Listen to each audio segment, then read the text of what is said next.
오늘 요한계시록 7장 우리가 지금 말씀을 읽었는데요. 사실 지난주 우리가 이제 목요일까지 아침 예배 드리면서 무엇을 우리가 이야기를 나눴습니까? 천국 보좌에 앉으신 하나님께서 오른손에 두루마리 그 7인이 임봉된 두루마리를 가지고 계셨는데 그거를 뗄 자가 아무도 없었는데 누가 그 두루마리를 가지고 가셨죠? 바로 어린 양 대신 예수가 그 두루마리를 탁 가져가서 모든 영광을 받고 이제 인봉을 하나씩 떼는 겁니다. 인을 인봉된 그 인을 하나씩 떼는데 이제 그렇게 이제 말씀이 사실은 지나왔어요. 이제 우리가 주말 동안에 그래서 하나 인을 떼고 하나 인을 떼고 하나 인을 떼면 어떻게 이 마지막 날 재앙과 이 마지막 날의 심판이 어떻게 벌어지는가를 이렇게 주중에 이렇게 큐티를 하신 분들은 아마 아실 겁니다.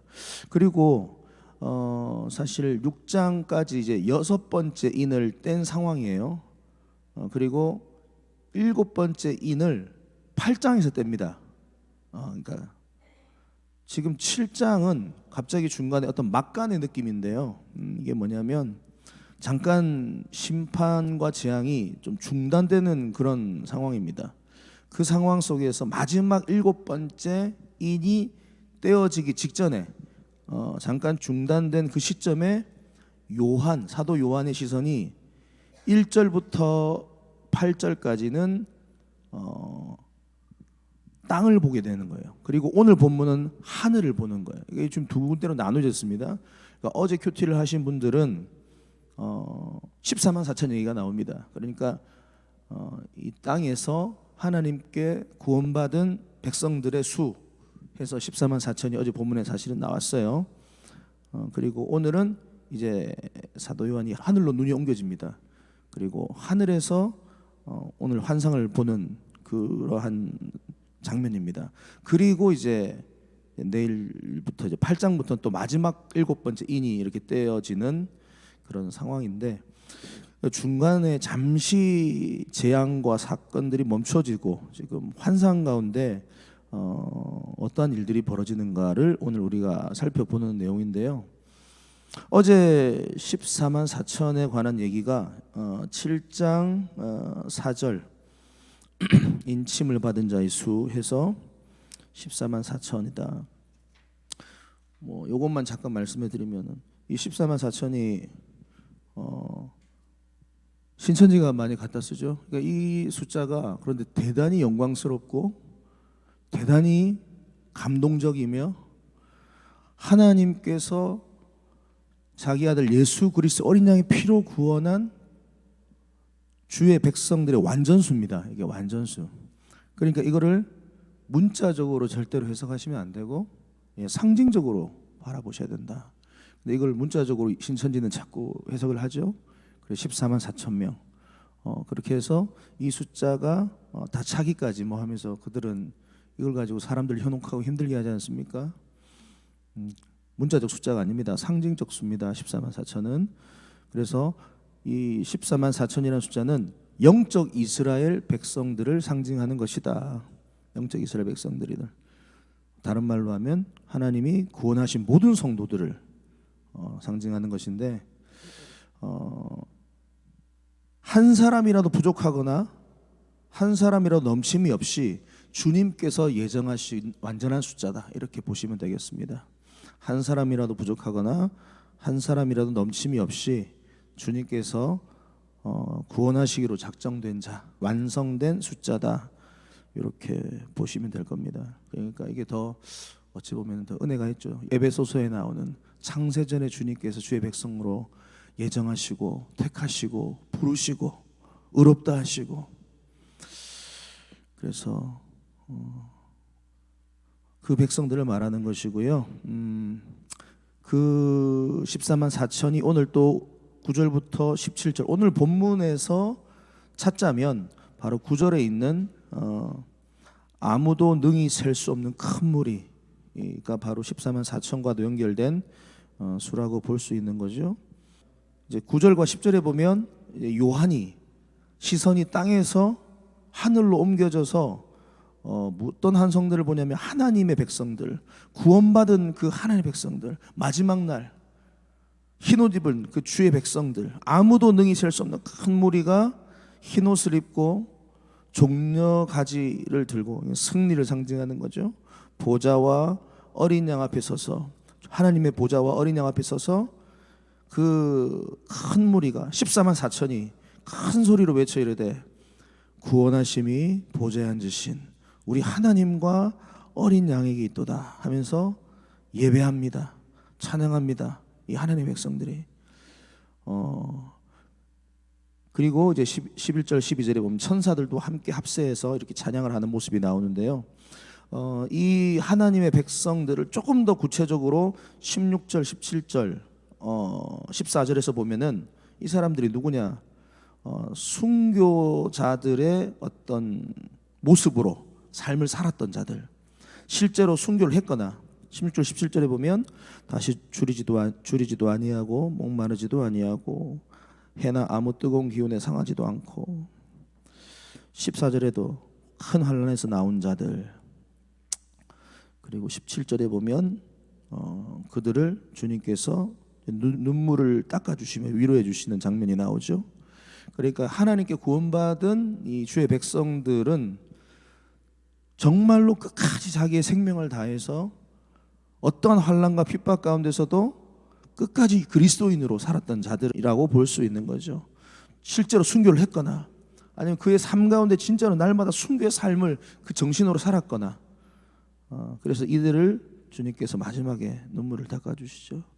그래서 오늘 전체적으로 보면은 하나님께서 구원하신 백성들, 하나님이 선택하신 백성들은 한마디로 본질적으로 예배하는 자들이다, 예배하는 자리들이다, 이렇게 우리는 보셔야 됩니다. 하나님께서 선택하시고 그리스도인으로 이 땅에서 삶을 살아가는 자들, 살았던 자들, 결국은 예배자의 삶을 살아가는 것이 본질적인 삶이다. 그러니까 우리가 직장을 다니고, 우리가 자녀를 키우고, 우리가 공부를 하고, 우리가 무언가를 해도 이 모든 게 다 전부 다 예배예요. 결국 본질은 예배입니다. 예배. 예, 그 본질적인 예배자의 삶을 오늘 본문은 이야기하는 겁니다. 그러니까 우리 그리스도인들은요, 이 땅에서 삶을 살아가면서 아무리 힘들고 어려워도 예배에 성공하고 주님 앞에 예배자로 살아가게 되면은요, 천국을 경험해요.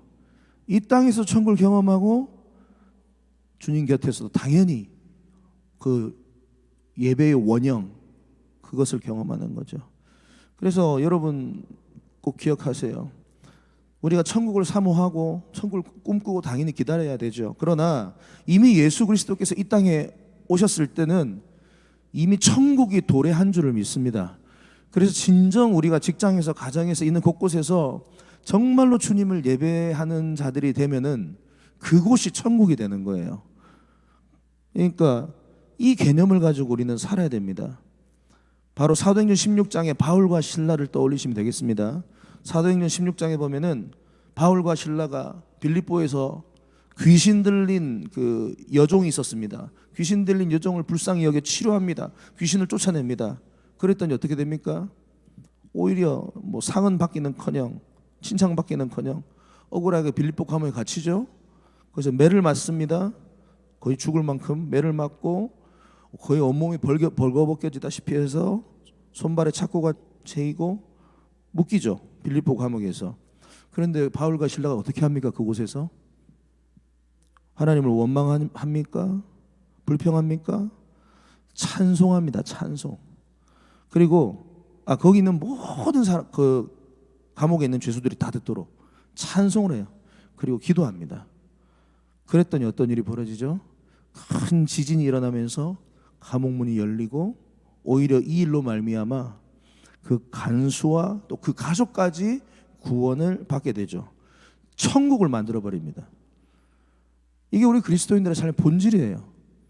정말로 순교자의 삶을 살았잖아요. 고통스럽잖아요. 근데 16절에 보면 줄였잖아요. 목말랐잖아요. 상했잖아요. 울었잖아요. 그럼에도 불구하고 그곳에도 주님을 원망하지 않고 뭐라고 합니까? 내용이 구원하심이 보좌에 앉으신 우리 하나님과 어린 양께 있도다. 12절에도 찬송과 지혜와 영광과 감사와 존귀와 권능과 힘이 우리 하나님께 있을지어다. 그 삶의 고백으로 우리가 늘 살아간다면 하나님께서 그곳을 우리를 통하여 천국으로 바꿔 가시는 줄 믿습니다. 하나님께서 이 삶을 위해서 저와 여러분들을 부르신 줄을 믿습니다. 그러면 그들에게는 어떠한 은혜가 임하는가? 17절에 보면 우리를 생명샘으로 인도하시고 하나님께서 그들의 눈에서 모든 눈물을 씻어 주실 것입니다. 물론 우리가 지금 이 땅의 삶을 살아가면서 성령 하나님께서 우리 목자 되신 예수 그리스도께서 영으로 우리의 눈물을 닦아주시죠. 예, 그것도 위로죠. 당연히 위로죠. 그런데 궁극적으로는 우리가 저 천국 가서 우리가 주님의 품에 안겨서 정말로 주님께서 우리를 향하여서 고맙다. 네가 나를 위해서 이렇게 순교자의 삶을 살았구나. 과거도 신앙 지키기 어려웠잖아요. 그런데 예전엔 칼날로 무력으로 사단이 그렇게 우리를 힘들게 했다면 지금은 문화를 통해서 우리의 삶을 공격을 하죠. 배교하도록 그렇게 유도하죠. 제일 큰 배교의 그 소스, 그 물질이잖아요. 물질, 만몬신, 돈. 하나님을 섬길 것인가? 돈을 섬길 것인가? 그리고 이 우상 숭배가 딴 게 아니에요. 너무 자녀 생각하는 것도 그것도 어떻게 보면은 우상 숭배가 되는 거예요. 세상적인 성공을 쫓도록 만들고 세속화, 자꾸 교회가 세속화되도록 하게 하는 거, 뭐 여러 가지 또 중독에 빠지게 하는 것. 그래서 우리가 오늘 이 고백을 좀 기억했으면 좋겠습니다. 진정한 예배자, 진정한 순교자의 삶으로 우리가 살아간다면 이거 고백 우리 하셔야 돼요. 여호수아 24장 15절 말씀인데요. 마지막 이제 임종 직전 여호수아가 모든 이스라엘 백성들을 다 불러 모아놓고 이제 가나안 땅에서 마지막으로 그들에게 이렇게 고백합니다. 여호수아 24장 15절. 만일 여호와를 섬기는 것이 너희에게 좋지 않게 보이거든 너희 조상들이 강 저쪽에서 섬기던 신들이든지 또는 너희가 거주하는 땅에 있는 아모리 족속의 신들이든지 너희가 섬길 자를 오늘 택하라. 오직 나와 내 집은 여호와를 섬기겠노라. 세상에 그 당시 이 가나안 땅을 차지하는 그 상황 속에서도 얼마나 많은 유혹들이 있었겠습니까? 가나안 땅에 또 지나왔던 그 땅에 수많은 그 신들 너희들이 다 받지 않느냐? 그러나 나와 내 집은 오직 여호와 하나님만 섬기겠노라. 그 고백을 가지고 오늘 이 시대 우리가 예배자로 살아내야 될 줄 믿습니다. 세상은 끊임없이, 사단은 끊임없이 우리를 유혹합니다. 돈 벌어야지. 돈이 최고야. 하나님보다 돈이야. 하나님보다 자녀야. 하나님보다 너 자신을 예배해. 자꾸 다른 것들을 예배하게 만듭니다. 이 세상의 것들을 예배하게 찾도록 만듭니다. 그런데 정말로 우리는 무엇을 예배하며 이 땅에서 삶을 살아야 될 것인가? 우리 하나님 아버지 여호와 하나님, 구원하심이 보좌에 앉으신 어린 양과 우리 하나님께 있습니다. 이 고백을 하면서 우리가 평생 예배자로 승리하며 살아가는 저와 여러분 되시기를 주님의 이름으로 축복합니다.